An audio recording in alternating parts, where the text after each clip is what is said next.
प्रभु, ब्रह्मलोक से समाचार आया है कि चंद्रदेव पर गंभीर श्राप लग गया है। वे आपका आशीर्वाद चाहते हैं। चंद्रदेव पर श्राप? कैसा श्राप नंदी? प्रभु, कहा जाता है कि महर्षि दक्ष ने चंद्रदेव को श्राप दिया है, जो है क्षीणो भव, अर्थात तुम घटते जाते रहो। ये सुनकर शिवजी और पार्वती जी हैरान रह गए। तभी पार्वती जी बोली, लेकिन चंद्र तो सभी देवताओं में सुंदरतम है, उनके बिना तो रात अधूरी लगती है। ऐसा क्या हुआ कि राजा दक्ष ने उन्हें श्राप दे डाला? वो बात कुछ ऐसी है माता की। जैसे ही एक बार चंद्रदेव विहार पर निकले थे, तभी उनकी नजर कुछ कन्याओं पर पड़ी जो अत्यंत ही रूपवान थी। चंद्रदेव उनके प्रति मोहित हो गए और अपने वाहन से उतरकर वो कन्याओं के पास पहुंच गए। वहां पहुंचने पर पता चला कि सभी कन्याएं दक्ष प्रजापति की हैं। उनकी सबसे बड़ी पुत्री रोहिणी चंद्रदेव के पास पहुंची और उन्हें देखते ही रह गई। आप कितने रूपवान हैं न चंद्रदेव। आप भी कुछ कम नहीं है देवी, आपका मुख कितना मनमोहक है। ये सुनकर रोहिणी मुस्कुरा पड़ी। उसी क्षण उनके मन में चंद्रदेव से विवाह का ख्याल आया, लेकिन यही विचार उनकी अन्य बहनों के भी मन में था। हम भी चंद्रदेव से विवाह करना चाहती हैं, हमें भी पसंद है। हाँ, मुझे भी चंद्रदेव से ही विवाह करना है। जब चंद्रदेव को यह बात पता चली तो वो दक्ष प्रजापति के पास पहुँचे और उनकी सभी 27 कन्याओं से विवाह का प्रस्ताव रखा। हालांकि तब भी दक्ष ने अपनी पुत्रियों को समझाने का प्रयास किया। पुत्रियों, चंद्रमा चंचल प्रवृत्ति के हैं, उनके साथ विवाह करने का विचार ठीक नहीं। हमें कुछ नहीं सुनना पिताजी, हमें उन्हीं से विवाह करना है।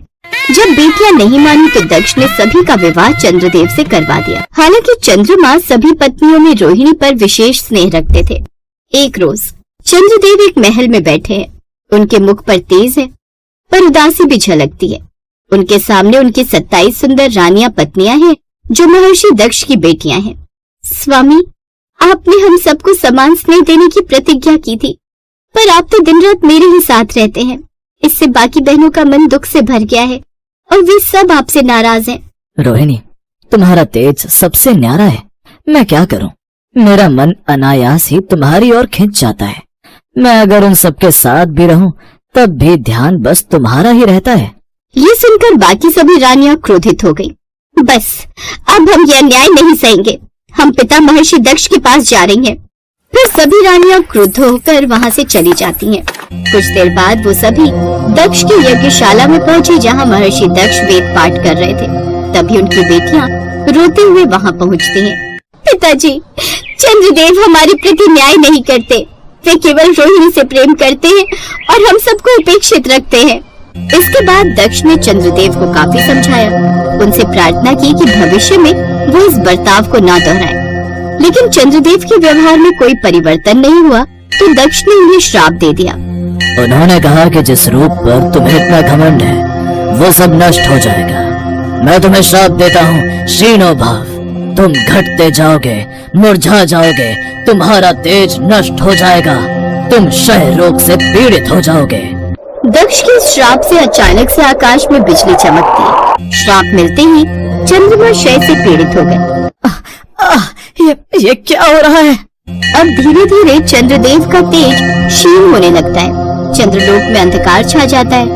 देवता घबरा जाते हैं। धरती पर रातें अंधेरी होने लगती हैं। समुद्र की लहरें शांत हो जाती हैं और पौधों की वृद्धि रुक जाती है। अब सभी ओर हाहाकार मच जाता है। चंद्रदेव के बिना समुद्र की ज्वारें ठहर गई हैं। धरती का संतुलन बिगड़ रहा है, कुछ करना होगा।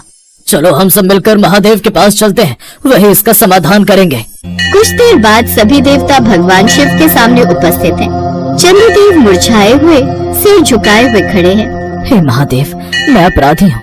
मैंने अपने कर्तव्य में भेदभाव किया और महर्षि दक्ष का श्राप पाया। मेरा तेज क्षीण हो रहा है। कृपया करके प्रभु मुझे विनाश से बचा लीजिए। चंद्र, तुमने पक्षपात किया, यह तुम्हारी भूल है।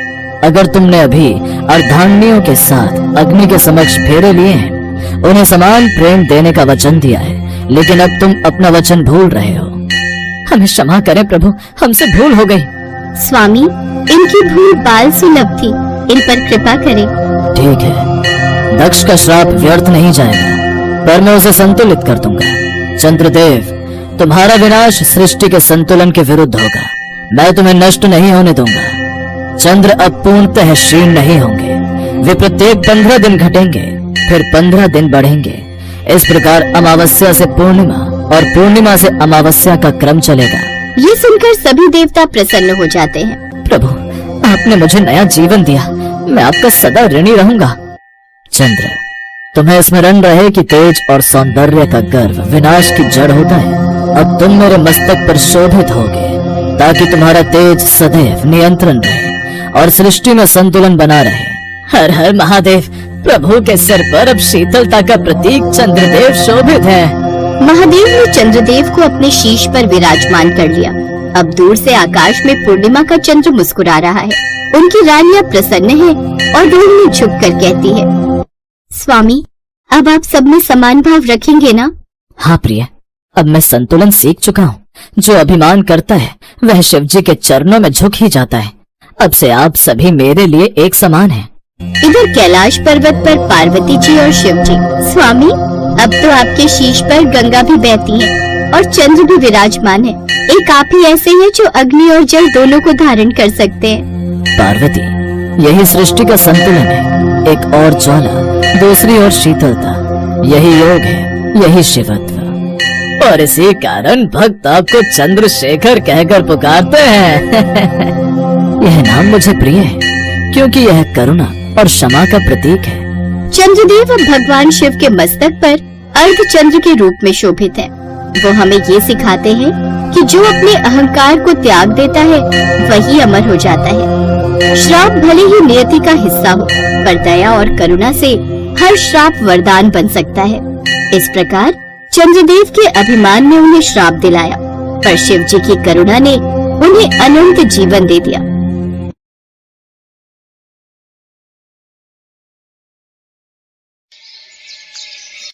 चल निकल यहाँ से। तुझ नीच की हिम्मत कैसे हुई इस मंदिर में आने की? लेकिन पंडित जी, भगवान के द्वार पर तो सभी एक बराबर ही होते हैं। वो तो सिर्फ प्रेम और भक्ति के भूखे होते हैं। फिर उनके लिए भक्त ऊंची जाति का हो या नीच जाति का क्या फर्क पड़ता है? तुझे सुनाई नहीं दिया पंडित ने क्या कहा? अच्छा, ये ऐसे नहीं मानेगी। सभी गांव वालों ने ममता और उसके 6 साल के बेटे बिट्टू को धक्के मारकर मंदिर से बाहर निकाल दिया। बेचारी ममता और बिट्टू रोते हुए वहाँ से चले जाते हैं। ये कहानी है गरीब ममता की, जिसका पति कई साल पहले शहर में नौकरी करने गया, लेकिन आज तक वापस नहीं लौटा, ना ही उसकी कोई खबर आई।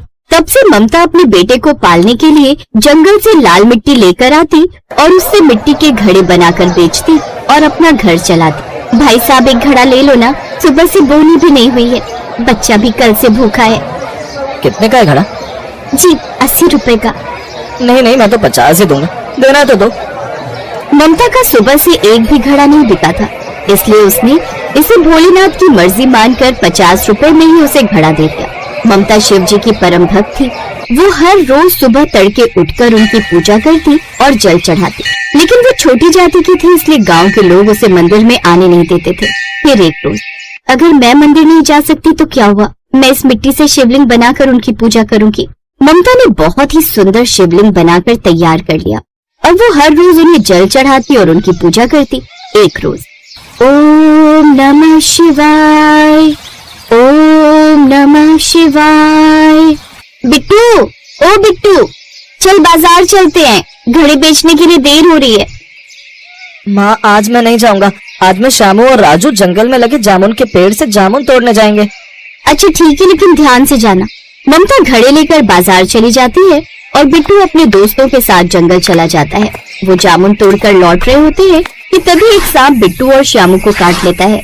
राजू जल्दी से जाकर ये बात सबको बताता है। ममता भी दौड़ती हुई आती है। वैद्य को बुलाया जाता है। अब बहुत देर हो चुकी है, जहर इनके आधे से ज्यादा शरीर में फैल चुका है, कुछ ही देर में इनकी मौत हो जाएगी। नहीं, मैं अपने बच्चे को कुछ नहीं होने दूंगी। इसके अलावा इस दुनिया में मेरा कोई नहीं है, कोई नहीं है। ममता मिट्टी के बनाए हुए शिवलिंग के आगे हाथ जोड़कर प्रार्थना करती है और रोने लगती है। तभी उस मिट्टी के शिवलिंग से शिव जी प्रकट हो जाते हैं। तुम मेरी परम भक्त हो और तुमने बिल्कुल सही कहा था। मेरे लिए मेरे सभी भक्त एक समान हैं। मैं तुम्हारी भक्ति से प्रसन्न हूँ। आज से तुम्हारे सभी कष्ट खत्म हो जाएंगे। इतना कहते ही शिवजी अंतर ध्यान हो गए। बिट्टू और श्यामू पूरी तरह से ठीक हो गए और ममता की झोपड़ी भी एक बड़े घर में बदल गई, जिसमें ढेर सारा धन था। ये चमत्कार देख सभी गांव वाले हैरान रह गए। अब उनको अपनी गलती का एहसास हुआ। उस दिन के बाद सभी ममता की खूब इज्जत करने लगे और उन्होंने उसे मंदिर जाने से कभी नहीं रोका।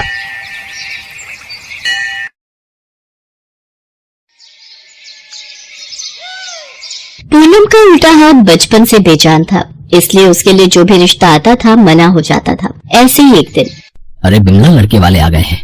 पूनम बिटिया तू चाय ले जा, बाकी मैं ला रही हूँ। माँ, लड़की का एक हाथ खराब है, ध्यान से देखो। मदन जी, खाना पीना तो होता ही रहेगा है?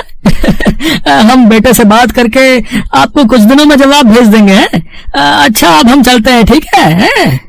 पूनम के लिए एक और घर का रिश्ता मना हो गया था।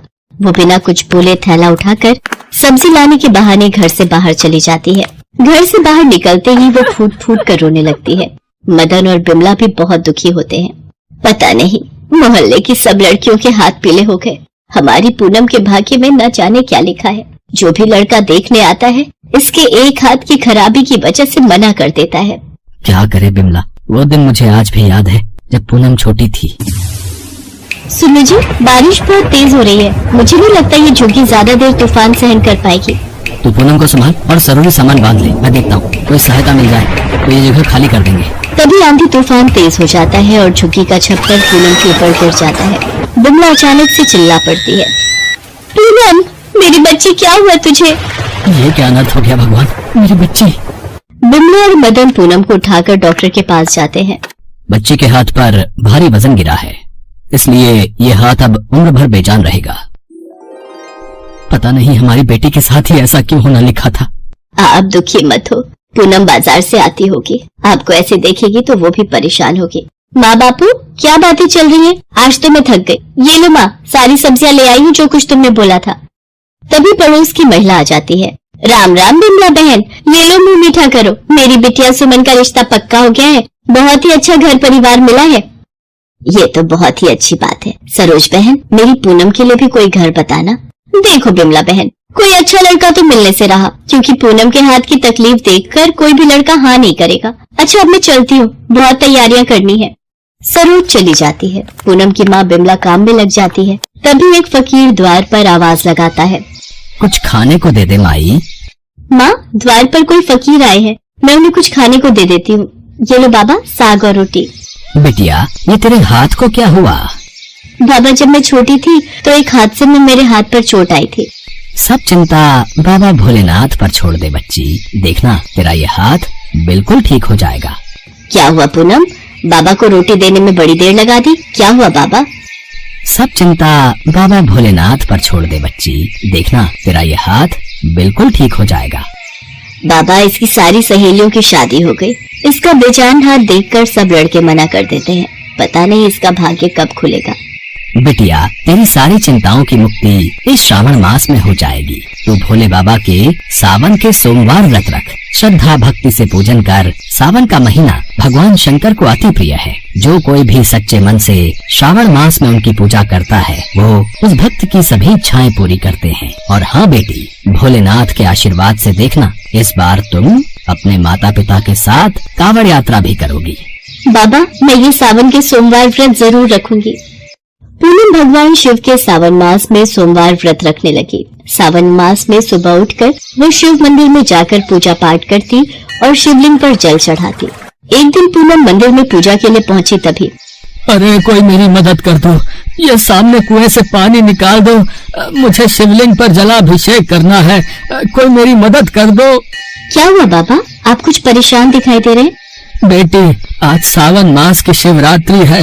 मुझे कुएं के जल से ही शिवलिंग पर जल से अभिषेक करना है, पर मैं वृद्ध हूँ, कुएं में से पानी निकालने में असमर्थ हूँ।